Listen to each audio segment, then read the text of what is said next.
ఇంకా మనం కనుక చూసుకుంటే మనకు వచ్చేసి సందీప్ రెడ్డి వంగ గారు వచ్చేసి స్పిరిట్ మూవీని ఎప్పుడో మనకి 4.5 years క్రితం అయితే మనకైతే 2021లో మనకైతే అనౌన్స్ అయితే చేశారు.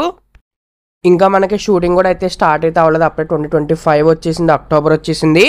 ఈ మధ్యలో మన సందీప్ రెడ్డి వంగ గారు వచ్చేసి మనకి యానిమల్ మూవీ తీశారు, తీయడమే కాదు బ్లాక్ బస్టర్ కూడా కొట్టారు. అందులో బీజిఎం వచ్చేసి ఒక రేంజ్లో ఉంది.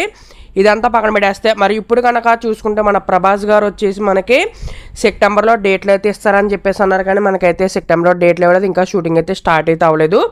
కానీ ఇప్పుడు వచ్చిన అప్డేట్స్ ప్రకారం మనకు వచ్చేసి రాజాసాబ్ మూవీ ఫైనల్ టచ్ ఇచ్చేసిన తర్వాత మనకి నవంబర్ నుంచి అయితే షూటింగ్ అయితే స్టార్ట్ అవుతుంది. ఈ లోపల మనకు వచ్చేసి సందీప్ రెడ్డి వంగ గారు అయితే ప్రీ ప్రొడక్షన్ వర్క్ అయితే కంప్లీట్ అయితే చేసుకుంటున్నారనమాట. ప్రీ ప్రొడక్షన్ వర్క్ అయిపోయిన తర్వాత బీజిఎం మీద ఫోకస్ పెట్టారు. ప్రభాస్ గారు అయితే మనకి షూటింగ్లో జాయిన్ అవ్వడానికి లేట్ అవుతుంది కాబట్టి ప్రభాస్ గారు లేని సీన్స్ అయితే మనకైతే షూట్ చేస్తారంట. దీని తర్వాత మనకు నవంబర్ నుంచి అయితే మనకు ప్రభాస్ గారితో షూట్ అయితే మొదలవుతుంది. దీంతో మనకు వరుస పెట్టి అప్డేట్స్ అయితే వస్తాయి. ఇంకా ప్రభాస్ గారు ఫ్యాన్స్ అందరూ కూడా ఎప్పుడెప్పుడా అని ఎదురు చూస్తున్న అప్డేట్ కూడా వచ్చేసింది. మనకు ఫ్యాన్స్ అయితే ఎందుకు ఎదురు చూస్తున్నారంటే ప్రభాస్ గారిని మనకి పోలీస్గా అయితే ఇంట్రడ్యూస్ చేయబోతున్నారు కాబట్టి, పోలీసులో చూపెడుతున్నారు కాబట్టి.